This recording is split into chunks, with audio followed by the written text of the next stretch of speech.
Do you like movies and games also? Listen, so much more they all know. Vice, Lotus and friends, welcome to Corrective Consciousness. Welcome to Corrective Consciousness, episode 90, the podcast about our lives and love of pop culture. I am your host, vysethebold, and this is... Lotus Prince. And... the sound? I'm Toro Jack Frost. And Old Man Story. Minty Mints! Whoa, all of them. Wow, it's a 90th extravaganza. They're all here, Chewbacca. My favorite Chewie, they're all here. What's a diorama? I made a diarrhea for class. You mean a diorama? Oh, wait.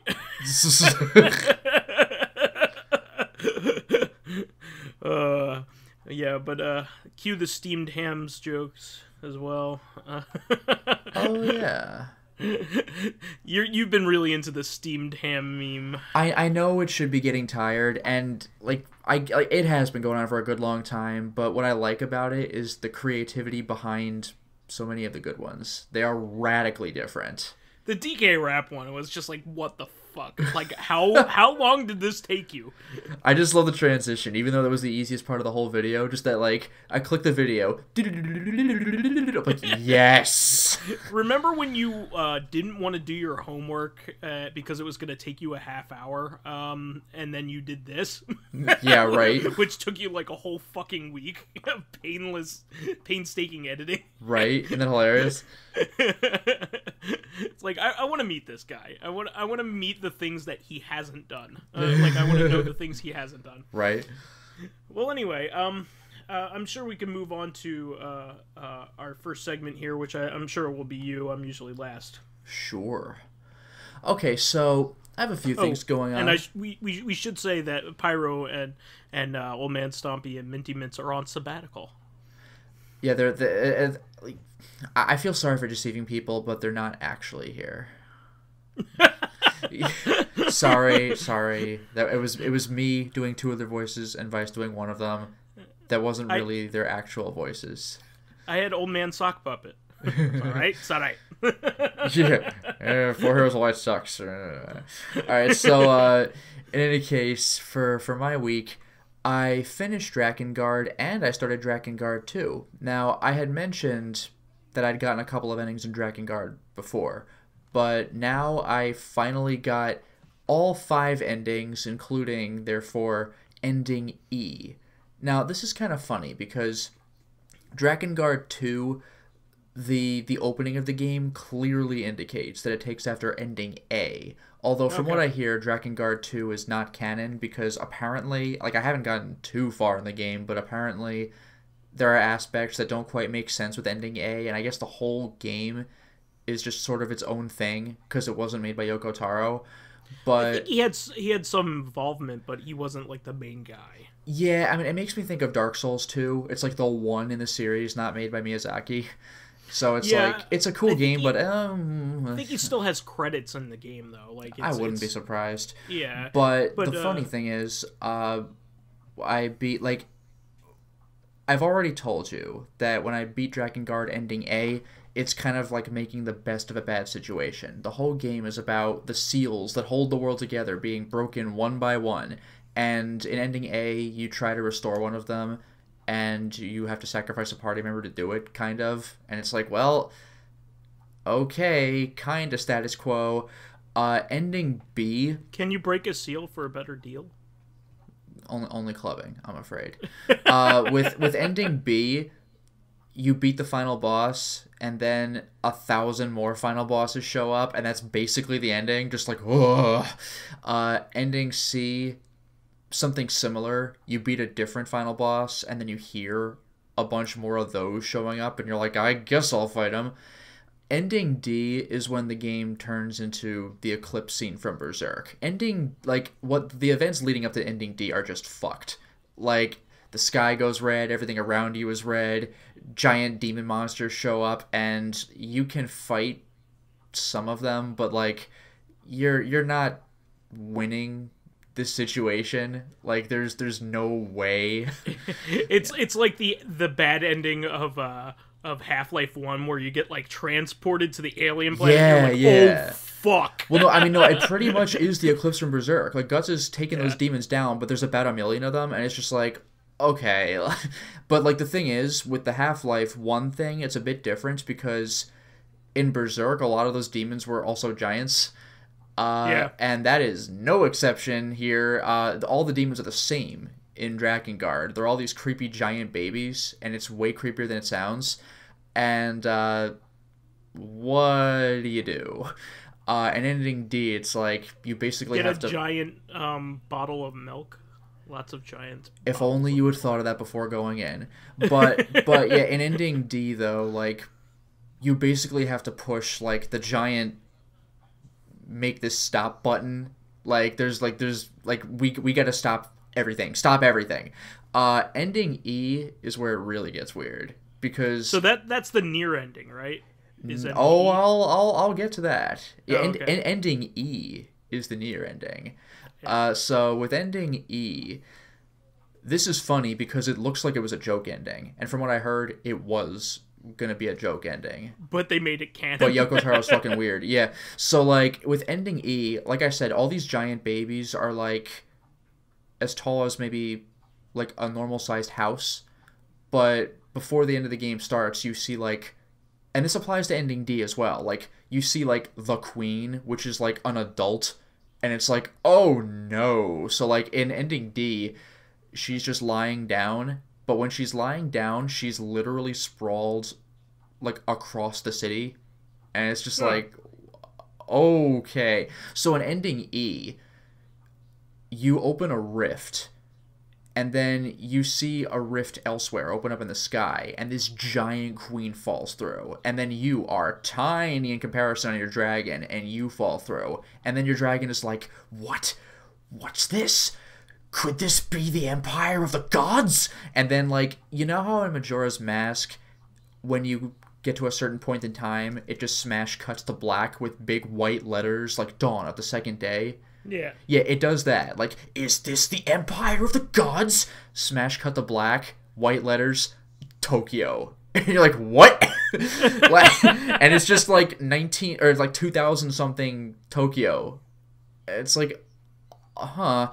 So like the giant queen falls in it and is just lying there like it's creepy with its surprisingly long tongue lolling out of its mouth, just like, bleh, and it's like just in that position, frozen that way, and you're flying around it, and all of a sudden, hey, new gameplay mechanic, you've never done this before, but you're doing it now, and you can't control your dragon's direction, your only controls are square and triangle, because now we're playing a rhythm game, where the final boss shoots out black and white rings, and you do the same. Square shoots out a white ring, and triangle shoots out a black ring, and you have to cancel out the rings the boss sends at you with rings of the same color. If you hit it with the ring of the wrong color, then it goes like, and you can't shoot a ring for 1 or 2 seconds, which isn't that bad, until the end, where it's basically a guaranteed death. And you have to survive for 2 minutes and 20 seconds. Most of that is easy. The last 40 seconds suck. Because usually it's like, black, white, black, black, white, white, white, white, white. But, like, at the end of the game, it is a rapid-fire, continuous 49 in a row string. And I'm like, wow. So, like, I eventually did what the guide suggested, which was, when I get to that part, don't even look at the TV. Here's the combination you need to press. Press this combination. Just do it. Look at your computer screen and just press this shit. I'm like, okay. Like I said, that's a 2 minute, 20-second fight. I finished it in like 30 plus minutes. I died a bunch of times toward the end. It was just like, ugh. And when you beat it, the ending is, like, again, hilarious. Like, normally when you beat the game, you get an ending cutscene, which still happens. And then it cuts to credits, and you get the credit music playing. Here, like, the giant queen disintegrates, and the dragon's like, at last, it is finished. And, like, all of a sudden, like, a missile from a plane hits it. You and the dragon explode, you're dead. And then, like, you just hear, like, bravo team, this is the Air Force. We have neutralized the unidentified bogey. Over. And then no music. The credits just start rolling right from there, and you're like, huh? And then like after the how the fuck does that lead into Nier? Jesus. I know. Like and like after the credits roll, with every ending, there's a quote, and then one of the characters in the game says something deep. But here, you just get, like, the 6-year-old girl who becomes the final boss in one of the endings, and she just goes, "Thank you for playing!" I'm like, alright. Cool. What's funny, though, is that you unlock a free mission after that, where you just fly around and fight the planes for real, and after you beat them, you can, like, if you do a free mission, you select the dragon you want to ride. There's the level 1, 2, and 3 dragon. Or there's the alternate level 3 dragon, which is the Chaos Dragon, which is freaking broken. Or now there's question mark, where you can play as one of the planes, and you still ride it like a fucking idiot. Like you ride it like you ride your you ride it like you're straddling your dragon's neck. You're like on top of the cockpit. Like Slim Pickens, like wee. Yeah, exactly. Yeah, you're riding on top of the cockpit, so I guess no one's actually piloting the plane. Like, it's really funny. It's just like, and I would not have known this, but according to the guy, that's like a nod to like the planes, like a nod to the Ace Combat games, I guess. Yeah, I was gonna say like that's kind of funny. So I started a bit of Drakengard 2. It definitely has better gameplay where when you're not doing an air mission, if you're doing a ground mission where you just decide to suddenly ride on your dragon, height is actually a thing. You could fly up to places and fly down, which is pretty cool. The camera control's way better as well. And when you level up a weapon or yourself, you level up right there. Because in Drakengard 1, your experience is tallied at the end of the level. So this time, like right when you kill an enemy, it'll be like, you gained a level. I'll be like, thanks. So that's kind of I definitely want to watch a story video of this. Yeah, I'm curious. Now, for negatives, I'll say that in Drakengard 1, you could play anything you've already been to, including movies. In Drakengard 2, it's linear. Once a level's done, it's over. So if you want to play it again, you'll have to like beat the game and do a loop, which is kind of strange and frustrating. Yeah. I don't know why we would take a step back like that. But well, they might unlock it if you finish the game or something. Well, when you beat the game, you unlock a movie viewer. But it's like Drakengard 1 is like everything's unlocked the moment you get it, which is just a little weird, you know? Sure. Now, from what I heard from a lot of people, the story of Drakengard 2 isn't anything special. So that's a little disappointing, but I'll find out. That's what a lot of Drakengard fans like. They say that the second one indeed has better gameplay, but the first one is special because it's so odd. That's the thing. The second one feels too safe. It's very like, I work for this empire, but could it actually not be as good as it lets on? And it's just like, all right. Yes, your politics suck. Yeah, and your character's a fucking idiot besides. So other than that, I streamed the Gunslinger Pack on the Wii, the Mad Dog McCree 1 and 2, and the Last Bounty Hunter. And get this, I actually beat Mad Dog McCree 1 and 2. That felt great. Nice. The reason I couldn't beat Mad Dog McCree in the first place, I think, was because I was going for a headshot, and I think I should have been shooting his gun hand. And that changed everything. It's like, oh, I can just beat the game. With Mad Dog McCree 2, if you don't score highly enough when you beat the game, then when everyone gets the treasure chest at the end, there's just dirt in it, and they're like, what could have happened? Like, who took it? Was it you? Was it you? And then everyone gives you an accusing look, like, maybe you didn't play a good enough game. And I was like, whoa. So you could do, like, replays with different partners. And someone in the chat told me that even if you blow it, if you complete all 3 paths, that should just get you the good ending anyway. But, nope. So that was disappointing, but at least I got through the game. Yeah. And the Last Bounty Hunter, things can change whether you take people alive or kill them. Again, you could take them alive by shooting their gun hand, which I didn't realize until they just told me after I just shot one of them dead. Yeah, wow. So, yeah, the fun games. Did you know that is kind of an evolution of Nintendo's original Wild Gunman amusements? So before Wild Gunman was made for the Nintendo or the Famicom, they made FMV games where they, projected film reels of, and you would shoot at them, just like Mad Dog McCree. Yeah, I've heard of stuff like that, like on tape. Like, you can shoot stuff like that. Yeah, but this was like... it played film, you know, Yeah. like that's pretty wild. Like, Yeah. I think that's pretty awesome. And, you know, it'll play like a strip of film. And So now you can replay it in like Ultra HD. yeah, that's awesome. So yeah, Matt, like, that series of games was a lot of fun, and it was great because the chat either never heard of them and found it hilarious, They're too or young for had it, nostalgia probably. for them. No, I don't know. A bunch of the people in the chat seem to be about our age, so like there's Really? You used to see those at like truck stops everywhere. Dog McCree, yeah. Like Yeah. I hadn't personally, but people were saying like, yeah, I remember seeing the arcade machine and da da da da. So it's cool to be able to actually get through it. You would never want to play it because it was like $1 and it was really hard. And in Mad Dog McCree 1, like, the continue screen, like, you could fail that. Like, because it was a quick draw. And it's wow. It's like, dude, come on. Yeah, I mean, like, all those Laserdisc games were expensive in the arcade because, you know, they were expensive machines. Yeah. So, like you know, you play Dragon Slayer, you get your ass kicked, and you wouldn't want to play it. Mm-hmm. You know, you wouldn't get your money's worth. No way. You would die in, like, room 3 and be like, what? Other than that, I streamed some more Zack and Wiki, and just... I've already said the game's really cool and very innovative with its motion controls, and I've just unlocked more levels, and they're really creative little, like, puzzles within their own little universes. So, I look forward to seeing where it goes. I haven't really uncovered plot. It's just pick up the pieces to this skeleton pirate, put them together. It's a lot of, like, I mean, I don't have much to say about it right now because I said it last time. It's just a really fun game. I look forward to advancing it. A lot of charm. It really, yeah, like, for real.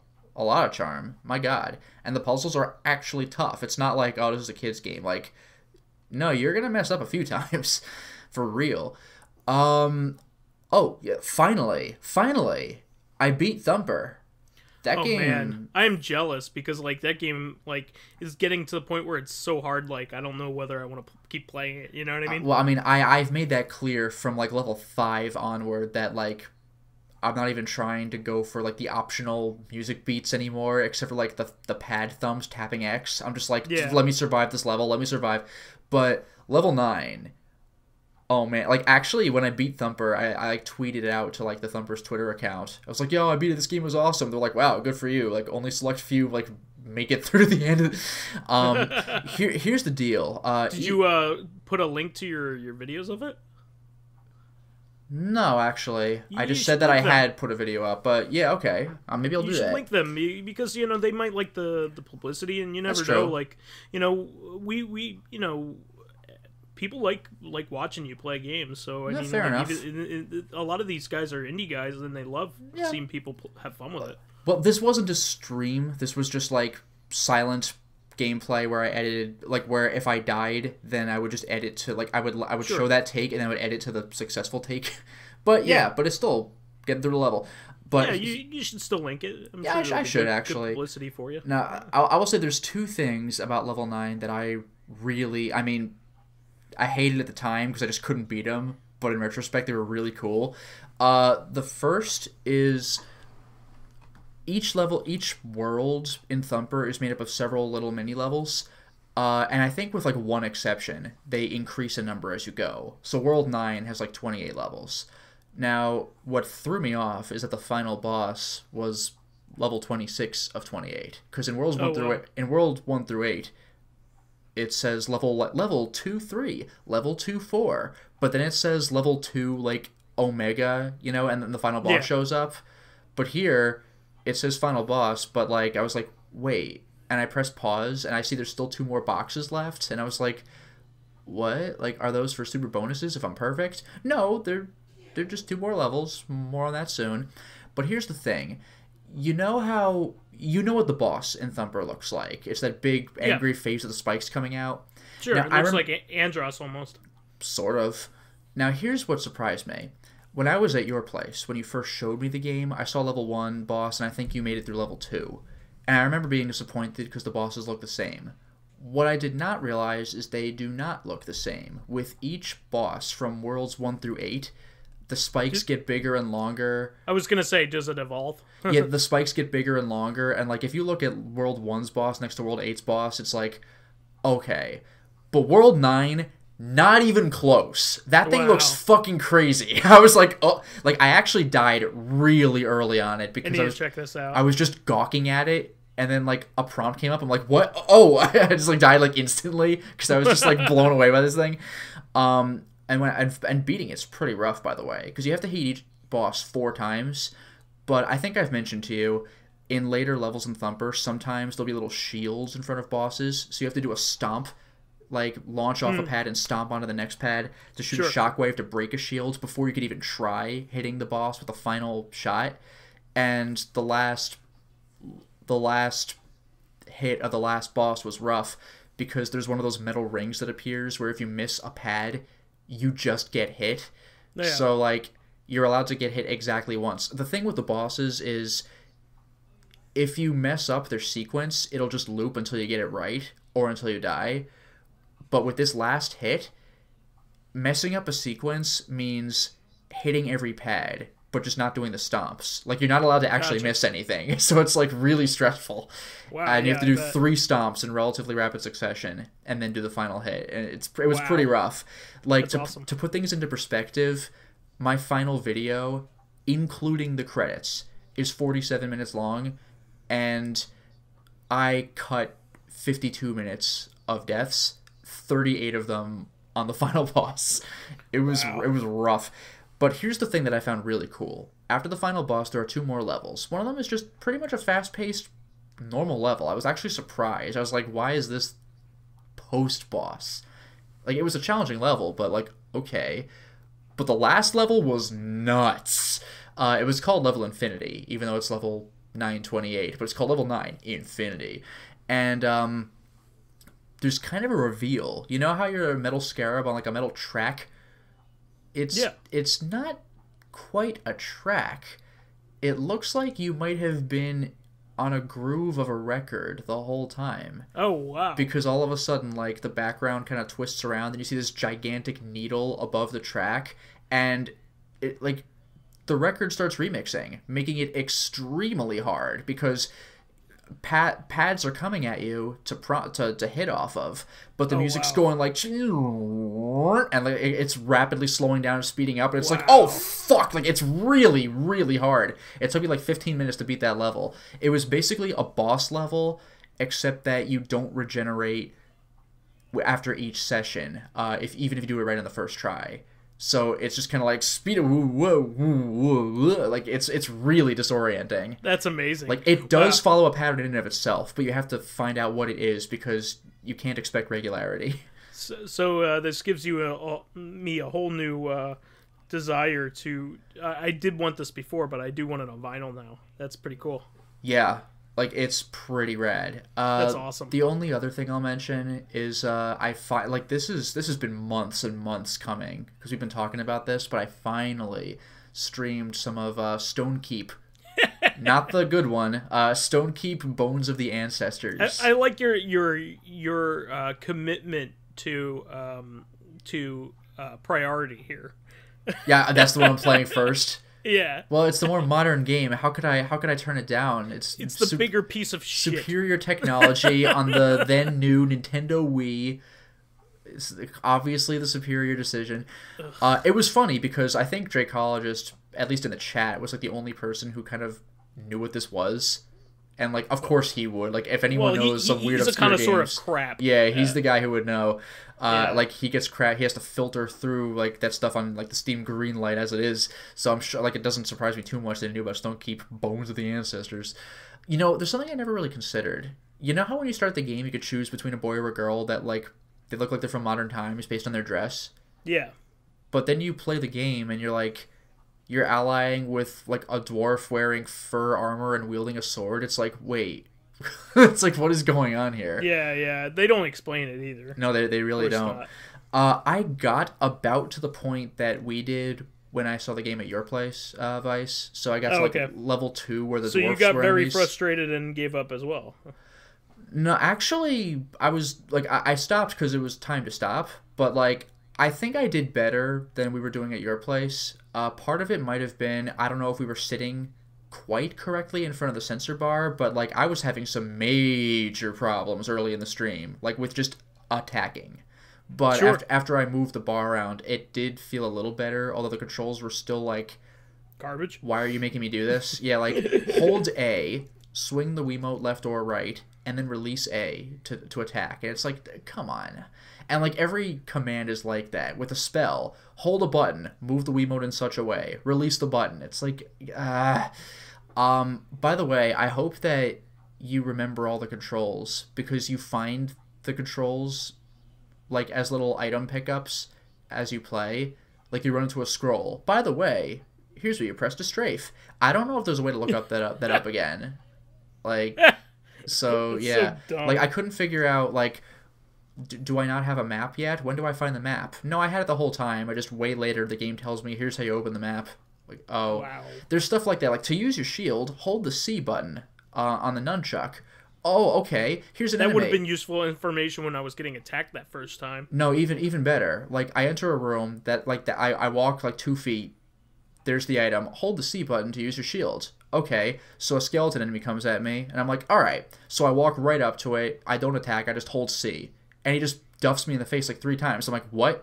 And it turns out I didn't. Wrong. The shield was over there. Like, I actually had to find out how to use the shield before picking up the shield. And I was like, dude, come on. What? Like, it's stuff like that that's just annoying. So bizarre. Like, I learned how to strafe, like, a third of the way into the first level. And I'm like, dude, you could have told me that room 1. That would have been nice to know. Like, it's... Oh, and here's the best part. You know how the Wiimote, there's the plus and minus button, but there's also the 1 and 2 button? Yeah. Those have functions. 1 jumps. We never saw that far, but, like, I saw really briefly in a review that you can platform in Stonekeep Bones of the Ancients, and that's not something you want to be doing. I don't want to be playing the game. Oh, dude, come on. I killed a skeleton, I picked up a skull, and I threw it at another skeleton. You can't buy that, even though I literally bought that. Yeah, it was great, because my chat was, like, loving this game. Like, what is this? Like, it was a riot. It's definitely a game that you should own if you like crappy things. That's the thing. Like, what was funny was I said that streaming this game is as close as I'm going to get to an April Fool's gag, because I streamed it on April 1st. Sure. Although I will say Dragon Ace in the chat had a really funny thought, because, like, normally when I start a stream, I wait like 5 minutes or so before getting the game going, so whoever's going to join has time to join without missing anything. So I was just chilling on my Wii's home screen, and Dragon Ace was like, is this the April Fool's? You're just going to, like, stream an hour of, like, your home screen? I'm like, actually, that's hilarious. But no. But, yeah, so Stonekeep, Bones of the Ancients. The uploaded version, like, I couldn't do this for stream, but I later uploaded. I actually was recording myself with the camera the whole time, so you could see me frustratingly waving the Wiimote and having nothing happen for the first bunch of parts of the stream. So, like, that's kind of the joke. It's like, watch as I move the Wiimote, and you think I'm doing it right, but the game doesn't think I'm doing it right.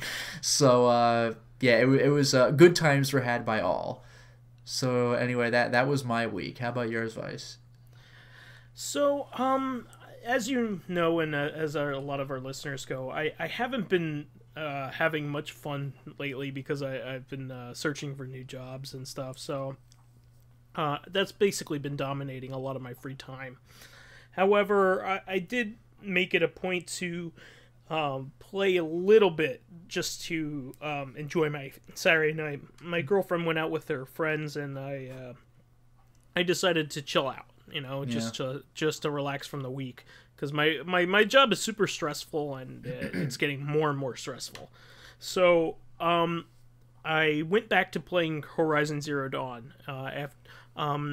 Before I moved, I was playing it very regularly. After I moved, first of all, my equipment wasn't hooked up. My PS4 wasn't hooked up to the TV. And then when I finally got it on, I was just busy with work and life. So I finally got back to it. And, oh man, I forgot how much I love that game. It's just so good. It's just so much fun to play. Like, it's just a blast. It's so much fun. There are hunting the robots is just a fun thing to do. In this game you have one of the major side missions is going to the Hunter's Lodge in the main city of the game. And the Hunter's Lodge, after you complete the main side quest there, they give you the task of going around to a bunch of different trial areas all around the map. And these trial areas will reward you with either a blazing sun, a full sun, or a half sun for completing certain objectives in a certain time limit. If you run over the time limit, it goes down to the next the next best. Like reward. level or tier or whatever. Yeah. Exactly. So if you don't do it quick enough, you'll get a full sun rather than a blazing sun, and so on. So these happen to be a lot of fun because a lot of times they really challenge you to play the game in a way that you wouldn't normally play it, or to teach you how to be more versatile when fighting in different scenarios. So the very last group of them was a lot of fun because it involved a Thunderjaw, which is one of the biggest robots in the game.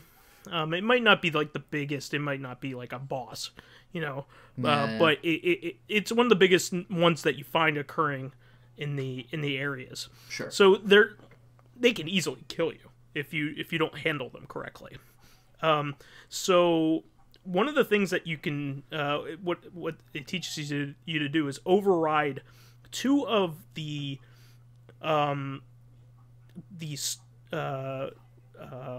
two of the robots that are lurking around that are pretty powerful on their own. They can kill you too, but you can override them in this game if you have if you've unlocked a certain thing. And overrides are neat because that means you could basically recruit a robot for a short amount of time. So it fights on your side. So you can it tells you to specifically override these two other robots to help you fight the big robot, which is really neat. Like normally I would just fight it on my own. Yeah. So it really gets you to work outside of your wheelhouse. Another thing it tells you to do is, hey, the big robot has these disc launchers on the back. They have like explosive disc launchers that it uses to attack you. But what you could do is you could knock them off and then use them to attack.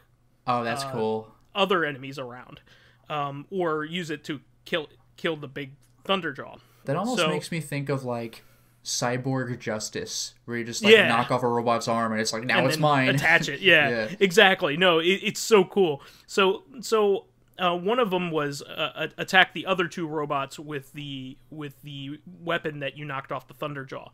All the while you're doing that, you have to subdue the Thunderjaw because and you don't have enough time to kill it. So you have to subdue it by like you have a weapon that can basically like tether it to the ground. So you launch a bunch of those, basically, like an ATST or an AT, an ATAT. Yeah. You basically like you shoot this harpoon and tether it to the ground. So you do that a bunch of times, and then it eventually falls over. So it's just so much fun. So I finally completed all of those trials. There's something like 15 of them, so there's a lot. Yeah. I spent a good amount of time doing them all because they're meant to be challenging. They're difficult. So you basically just squeak by on some of them. Some of them are easy, but a lot of them you just squeak by. So I finally got the Hunter's Lodge weapons set, which is really neat. They're some of the best weapons in the game. So haven't had a lot of fun doing that. So I can go on to basically the main story again. Cool. I played a little bit more Chrono Trigger. I am now in the future, which is pretty cool. So everything's depressing. Yeah. I just found out that all of the stores that of food that the people had are actually rotten, and it's just a crap sack of a future. And I didn't get too far in that. And then I also bought a couple games for Switch, which was pretty neat. So the first one being Sengoku Cannon, or it's called Tengai here. But for the longest time, like, shmup fans have known it as Sengoku Cannon because that's the Japanese name. Okay. It was it's a lot of fun. It's the sequel to one of the shmups that called Samurai Aces that came out a few weeks ago and that I mentioned. And the last time it was ported on, I think, Saturn. So it's great that the Switch it's due for another got one. it. Yeah. What's so great about this is that the Switch is getting so many shmups. And it's getting obscure ones, like ones that, like, I haven't seen in a long time that I've been wanting to play. Honestly, like, even with Shock Troopers and SNK stuff, like, I just wouldn't have pegged the Switch to be the system that gets that stuff. I would have thought it'd be like the PS4. Well, you know what happened was that the system really caught on to people that really I guess the big thing was that they needed content, and a lot of the early companies to be able to release content were people that were providing these ports. Sure. So Hamster has been releasing awesome. Hamster has been killing it. Hamster has been, like, doing all kinds of crazy stuff. Basically, they've released almost every SNK game that you've ever wanted to play. I mean, they're almost to the point where they've released, like, every one, which is like every one that you've remembered. They almost have every Fatal Fury game that's ever been released. Like, they don't have all the King of Fighters games yet, but they're getting there. They're probably going to run out of them eventually. But the good thing is that they're releasing other arcade games too. It's not just SNK games. They are pretty famous for that. But I think that's a great place to start, because those games are phenomenal. They just have the best sprite work around. It's just they're so much fun to play. As SNK games never really there are a few collections here and there, but they never really have been treated as well as I thought they ever should have been. And these Hamster recreations have been very, very good. They're very accurate. They allow you to play they have a lot of different options. They allow you to change the way the screen looks. Sure. They also a lot of them have online leaderboards, which is really neat. They allow you to play the Japanese or American version. Oh wow! Which basically takes away censoring and things like that. Yep. So I am such a big fan. It's so much so that I'm thinking about selling my Neo Geo at this point, because like, all the big games that I wanted, like Mark of Wolves had been ported many times, but I kind of just bought it because it's my favorite game from Neo Geo. But I got Windjammers, and then soon after I bought Windjammers, they announced it for PS4. That's not put out by Hamster, but because it was put out by .emu, but it's still a really great conversion. Yeah. So, like, all my favorite SNK games basically have been ported. There's a couple obscurities that I kind of like to play every once in a while, but they're either been ported or it's very likely that they will be ported. There's no reason why they wouldn't be. Mm-hmm. So I'm really enjoying everything. Along with this, and I'll talk about this more in Reactive, but I did buy Hamsters. Oh, by the way, the Sikio games, including Tengai, have been released by Zero Div, and they've been releasing all the Psycheo games. So that includes Zero Gunner 2, Gunbird. Do you know what Gunbird is? I've heard the name, but that's about it. Okay, so Gunbird 2 was released on the Dreamcast. But Gunbird, the original Gunbird, was originally released as Mobile Light Force 1 in the United States. with the very accurate to what you get in the game cover art. Yes. And the Charlie's Angels like ripoff. I think my favorite part is like, wasn't the sequel to that? Didn't they use like the same art? The same exact art, and it's Mobile Light Force 2. That had to have been a joke. Like, that had to have been intentional. Actually, Castle Shikigami 1. They're two games that have nothing to do with each other. Absolutely nothing. That artwork had, like, probably the first time, but definitely the second time, that had to be an intentional joke. Like, come on. Which is really funny because the same company also ported Castle Shikigami 2 as basically straight up. You know, they localized it terribly. In fact, it's the best. Oh, that's one of the like the hilarious, bad voice acting along Kicking with your like butts, Chaos Wars, where it's just like. I don't remember what Shikigami 2 sounded like. I just remember that it was funny, but like I remember Chaos Wars was like literally the guy's family was reading the lines. Castle Shikigami 2 has a ton of dialogue for shmup. Yeah. And it has a lot of unique dialogue because the characters interact with the bosses. Right. And also they interact differently if there's a second player. And all of the different characters have different interactions. So it's completely different from character to character to character. So like you might be playing it by yourself. They have different one-player mode, they have different dialogue. If you are playing as one character and your friend is playing as the other character, that's going to be a completely different set of dialogue than if you were playing as different characters. Mm-hmm. So it's all tons of dialogue, and it all makes absolutely no sense and is delivered terribly.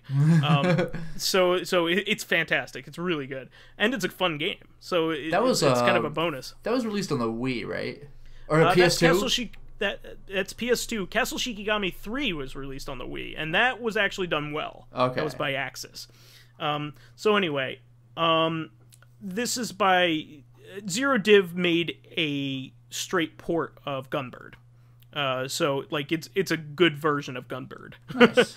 So you don't have to play Mobile Light Force 1 anymore, but they have been knocking it out of the park. They're going to run out of Psycho games eventually because they've almost released them all. We're close to it. But anyway, I'm going to move on to the other hamster game that I picked up, which was the original arcade Punch-Out. That is insane. Yeah. Like that came out for the record, for the people who are listening to this on Tuesday, this just came out this past Friday, so like 4 days ago. This is the first time that game has ever been, to my knowledge, ever been ported from the arcade. It's never been ported to the from the arcade. Yeah. So the closest thing that we have ever gotten to the original arcade Punch-Out is actually Super Punch-Out for the Super Nintendo. Yeah, where you see like through your character. Well, the perspective and a lot of the game mechanics are very similar. In fact, the Super Nintendo one feels like the arcade Punch-Out, but better because it has better flow. Okay. And like the controls are improved, and it isn't cheap as hell because it's not an arcade game. Yeah. But I mean, I completely shat a brick when this was announced. Like, Hamster got the rights to release a bunch of Nintendo arcade games, and Nintendo has never really ported their arcade games except for like Donkey Kong. Well, they have done some ports, but only to the Famicom, and they hadn't made more accurate ones since. So like every time you see Donkey Kong sold, it's the Famicom version. It's not the arcade version, and there's a big difference. There's a whole level missing. Yeah, the only time I think Nintendo's ever done, even then it might not have been Nintendo itself, but a straight arcade port was like a mini game, like as a mini game in Donkey Kong 64. And I think they even hid that in there because I don't think they want to release Donkey Kong. There is some contention. There's some suspicion that Nintendo contracted that game out because it's like their most famous early game. Yeah. And it's beloved. They don't want to admit that somebody helped them make it. Yeah. So like they don't want to give them credit. So there's a thought on that, but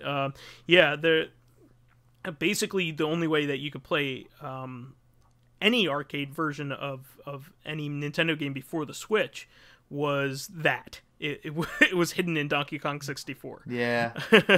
And it's kind of funny because like almost every version of Donkey Kong that has been ported is missing that same level. It's missing the conveyor belt level with like the pies. Yeah. I think it's a cement mixer level, but yeah. Sure. Yeah. But it looks like pies. It does. I really thought you were in some kind of factory. Yeah. Well, no, you are. You're in a factory, like a cement. Anyway. Yeah. But they released the original Mario Brothers, which is great. Nice. A little while ago. I think it was about a few months ago, and we had been waiting for any other ones to be released, and they released Punch-Out. When are they going to release that arm wrestling game where Bald Bull is secretly in it? I very much doubt that you wouldn't even be able to like play it. Yeah, exactly. I think Super Punch-Out is coming. I think that's the only other one that's confirmed. Okay. So the arcade Super Punch-Out. I didn't even know that was a thing. Yeah, no, there were 2 arcade Punch-Out games. By the way, for the record, for people who don't know about original arcade Punch-Out, that was the game where when you attacked, you'd be like, jab, body blow.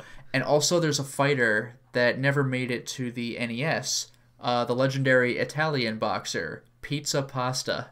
He made it to, I thought he made it... No, he didn't make it to the Super Nintendo one. I thought he did.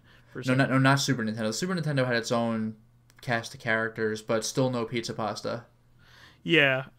So, I got up to Kid Quick, which I think it was pretty admirable on the arcade version. So. Oh, I don't even know who Kid Quick is. I guess there's another guy who didn't make it.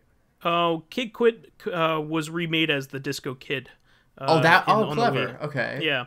Here it comes. So they reimagined him on that. But he doesn't have much personalities. Anyway. Yeah. So it's pretty cool.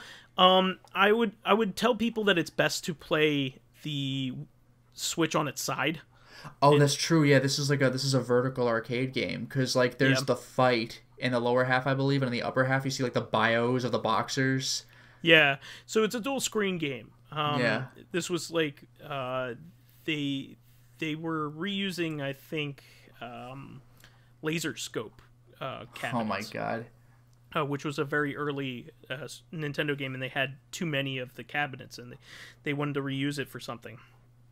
So there it was. Then they ended up using them as Nintendo Versus cabinets later on for that dual screen setup. So anyway, really cool stuff. I had a lot of fun. I was never very good at the arcade version, but I've been getting better. I think I've seen the arcade machine like once or twice in my entire life. Like I remember just hearing it in the background, like body blow, and I was like, "What is that?" I didn't even know that was Punch-Out until years later. It's a hard game. It's not for the faint of heart. It's not what you think it is, because like if you're a big fan of the NES game is actually the outlier in the whole series. Yeah. Only the Wii game is like the NES game. All the rest of the games are like the arcade game, believe it or not. So, and the final thing that I played was I'm not a big mobile guy like Pyro is. Pyro is really into that stuff, but I found a really awesome mobile game that I really liked. It's called Part-Time UFO. Have you heard of this? No, I've never heard of this.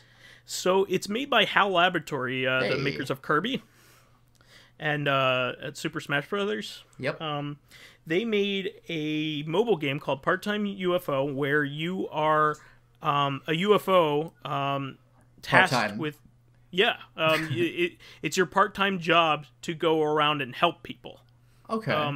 So what it is it's kind of like playing a crane game. You control the UFO, and it's really cute looking sprite graphics, and then you press a button to lower a crane to pick up items, and it's physics based too, so you have to sometimes you have to place objects. Sure. So in the first one it's like pick up oranges that fell out of a truck. Okay. and put him in the bed of the truck. In the second one, it's like you got to build a shrine out of parts of a shrine that fell. So you have to lean them, and you have to make sure that you're doing it in the right amount of time, and there's bonuses, and if you grab certain things and bonus items, it's a lot of fun. And I think I paid something like $2-3 for it. Okay. And there's no microtransactions or anything, so it's a lot of fun. Nice. It's like a full game. It's a really good mobile game. Yeah, sounds good. All right, so we can move on to our question segment here. I do want to read a response from our last one. We had a question of where would you place your secret hideout, of which I answered, of course, under Lotus's, because who would look there? Come on. No, and no one would even look at mine, so it's fine. Exactly. That's the best. And even if they did look at mine, they'd be like, "Oh, we found it," and so they wouldn't have a reason to look for yours. It's not like you would even have anything illicit in there. You would probably just have barbecue sauce in there. And on the side. On the side. Yeah. So General Ledger responded on SoundCloud. I would have an underground base accessed by a subway network. The subway entrances, however, would be similar to the one used by Control in Get Smart. As for Get Smart, oh man, it's so good. You're a big Get Smart fan, aren't you?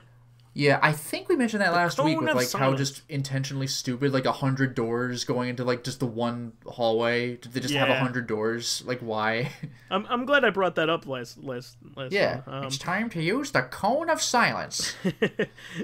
and then you're like, wait, that guy's Inspector Gadget. Yeah, I couldn't believe it. I was like, oh.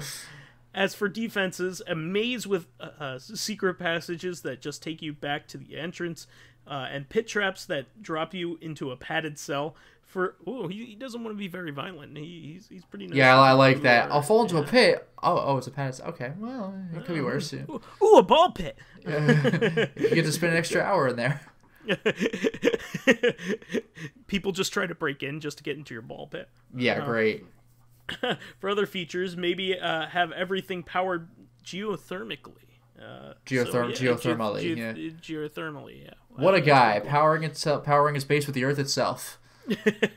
Just like in Austin Powers. Yep. All right, well, let's move on to this one this week. All right, well, Also actually, the from question General is, Ledger, right? also from General Ledger, do you have any favorite supporting characters? Or, what do you think makes for a good one? This is something that I think might be context sensitive, because there are some cases like, Frasier, where he was a supporting character, but then he gets his entire own show and people loved it. He's one of the very few side characters that can actually hold his own, though. Yeah, well, that's kind of what I was going to say. Like, despite the existence of characters like that who can totally get away with that, supporting characters I kind of enjoy because I don't think I would like them very much as the main character. Like, they show up and are cool, and then they're gone before they wear out their welcome, It's kind of like, like Dragon Ball Z Vegeta, you don't want him as a main character. He's like a fan favorite, but you really don't want him as a main character. Just sits there and grumbles. I mean, come on. Yeah, like, if you just watch that all the time, you'd be like, oh, actually, this isn't what I asked for. But, like, it's kind of cool when they add, like, some color to what the good guy would do, especially if the good guy is supposed to be some relatable everyman. Like, how does the world work? Oh, well, I, a more experienced person, will tell you. So the good guy is very, like, white bread. So the supporting characters are usually what kind of make the show interesting. Yeah, I would very much agree. I mean, that's basically how Simpsons went. I mean, Simpsons basically started as like the Bart Simpson show almost, and then it became like the Homer show, and then it really became about Springfield. I mean, in a lot of ways, like they have entire episodes dedicated to some of the like characters that were just supposed to be like one-off characters in the beginning when they were conceived. It's pretty neat how that happens. I'm going to actually take the time to talk about one of my favorite movies from when I was a kid. Now, this isn't necessarily a good movie. In fact, a lot of times people make fun of it, but I liked it as a kid. And I can Mortal really... Kombat Annihilation. No, I never liked that. I saw that in the theater and I didn't like So that. did I, and it's dumb as shit, but I still love it. Yeah. So, but I can really point to why I like it so much. And it's actually Robin Hood, Prince of Thieves. So this is the... I never saw that. I think I've seen only parts. So this is the Kevin Costner Robin Hood movie from the 90s. Yeah. And it was a popular movie in its own right. You know, it was a popular movie. People went to go see it, but they lampooned it because Kevin Costner's acting is really poor in it, and he also doesn't has an accent for half a minute. And yeah, then, well, totally Robin Hood Men in forgets it. Tights made fun of that. My first, I think I even knew Carrie Elwes, yeah. Yeah, the first way I even knew about Robin Hood Prince of Thieves was that one line that I had to have explained to me. Where Carrie Elwes as Robin Hood was like, well, unlike some other Robin Hoods, I can speak with an English accent. Amusingly, he never does though. He just doesn't. I guess we know he could. No, Carrie Elwes speaks with a British accent. I guess I'm just picturing not the the heavy accent, I suppose. But he has one. Yeah, it's not like a Manchester one. It's I get. I know. Yeah, maybe not it's quite. A very Cockney, mild one, but yeah. he has one. Yeah. No, so I basically the reason to like this movie is actually everybody else in the movie. Everybody else in the movie is fantastic. Alan Rickman is the Sheriff of Nottingham, and Alan Rickman is that's amazing. Is a delight in everything he's in. I don't know one thing he isn't good in. I can't point a movie a movie where I didn't like him in, where he played a character and I didn't like it. He was in Love Actually. He's in Die Hard, obviously. Die Hard. I mean, that's where he defined his career. One of my favorites might be just the miserable, fed up with your shit actor from Galaxy Quest. Oh yeah. No, he's just fantastic in everything, and of course Snape. He's the perfect person to have played Snape.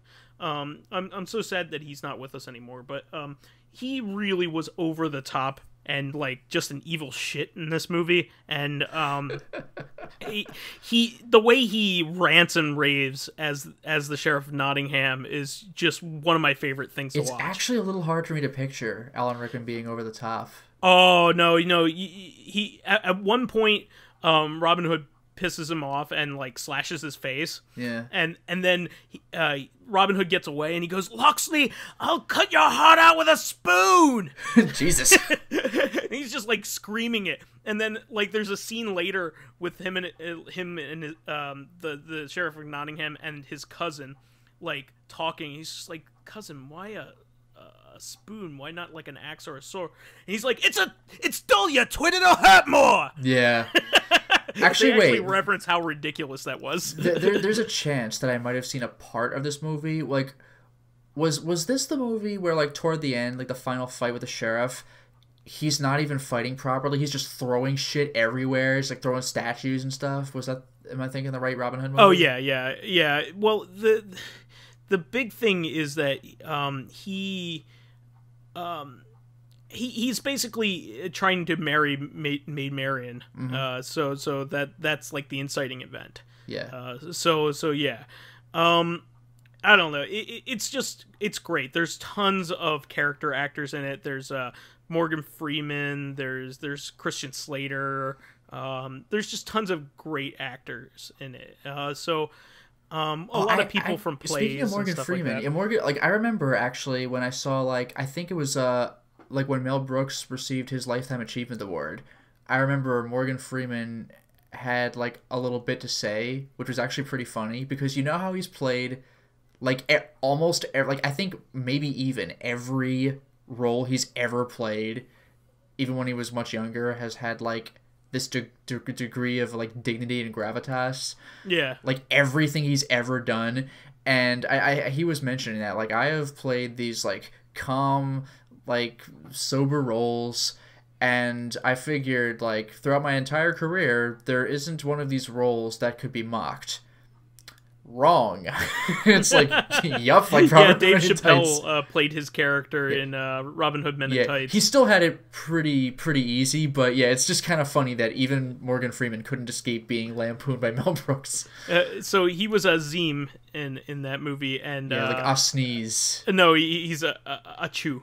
Well, yeah, but a sneeze was the father, so Morgan Freeman was mocked for like a second, and then you get Dave Chappelle just being his own thing.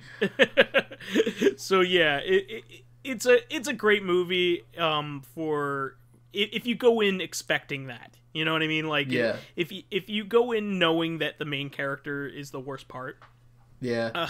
by far, but he's so milquetoast that it doesn't really get in the way. You know what I mean? So, I would say that those are my favorite. I also like the sidekick in Killer 7. What's his name? It was Zaro. It was Zaro. Master, I love we're that. in a tight spot. Yeah, I love that guy. Ugh, what a freak. Yeah, because like it was the first time I had ever seen anything like that.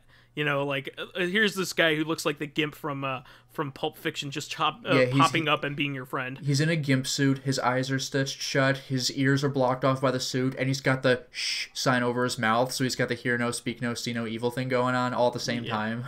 Yeah, and he's speaking in like garbled, like voice, like radio voice, and like that is one of the creepiest almost everyone in things the to me. game. Every like ghost in the game speaks with some measure of garbled, like maybe you can understand it, maybe not voice.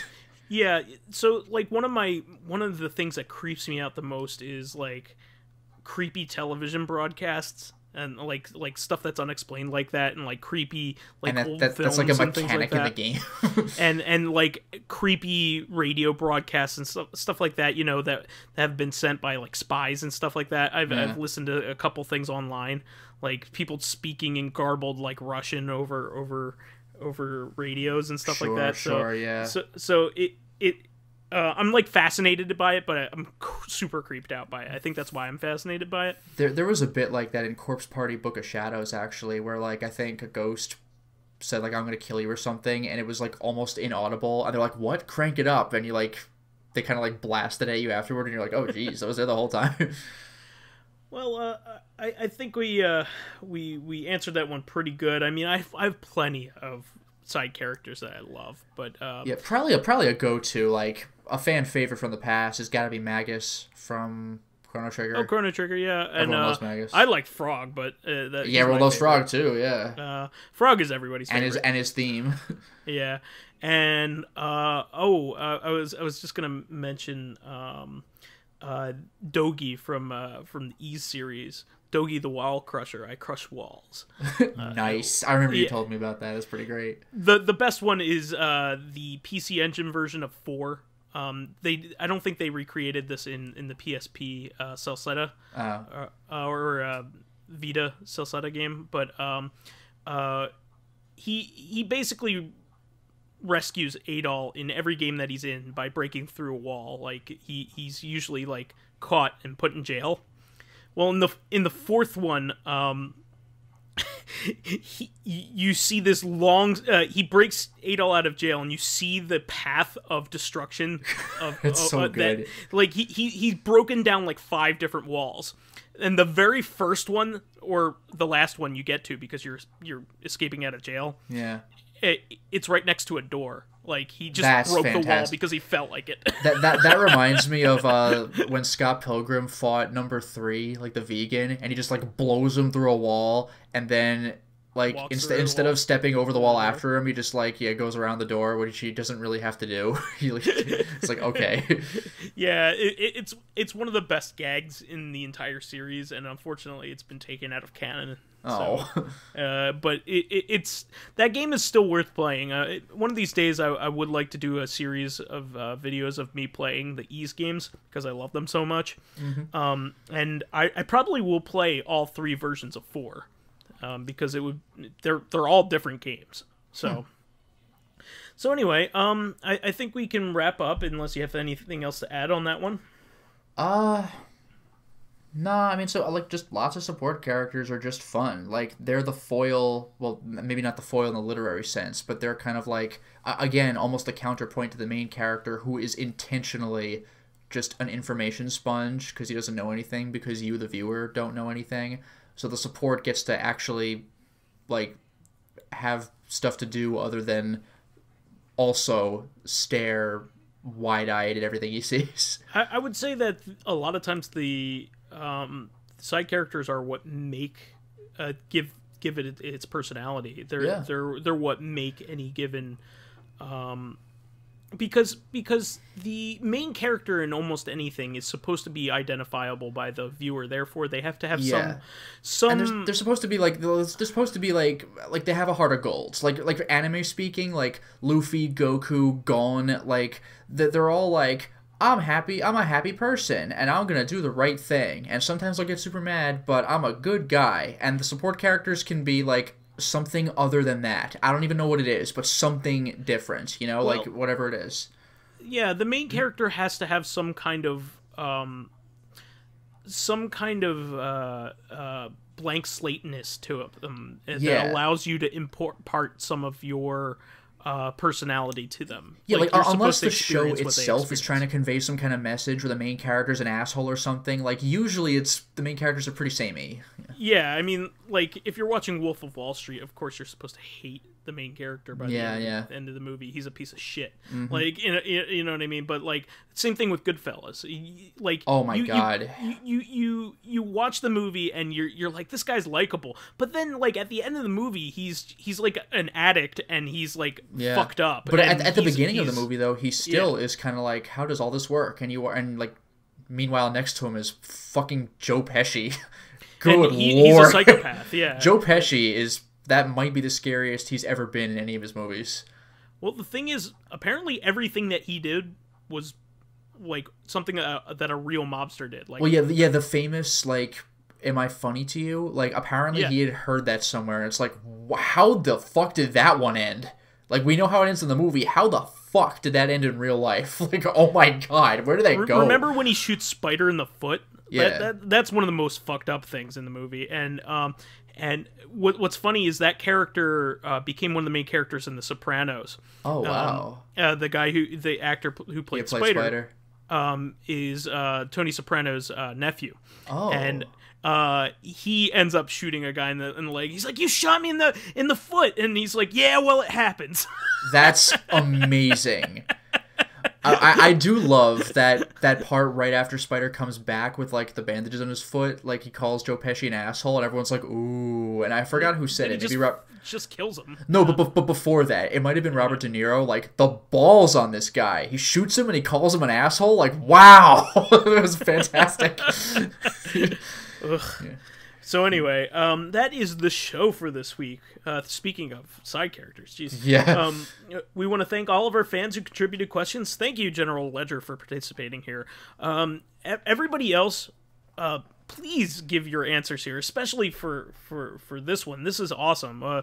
Please share with us your favorite support characters and side characters. We want to hear this, and we'll of course read them on the air here. We love it when you participate, and let's get some new folks out there, people that normally don't not that we don't love all of our stable of fans here, but let's hear some new voices. While there, give us thumbs ups, likes, and 5-star ratings on iTunes. It helps promote and spread awareness of the show, and any bit of encouragement helps me from quitting my job. You can also catch us on Thursday. I thought you actively wanted to quit your job. I do. I don't, but I want health insurance. That does help, yeah. You can catch us on Thursdays on our sister podcast, Corrective Consciousness, the in-depth look at this week in our lives. Finally, you can friend me as vysethebold on Steam, PSN, Xbox Live, Twitter, Battle.net, Switch, and in real life. Aww. You could follow me on my YouTube channel. You can everywhere hit me... you may go.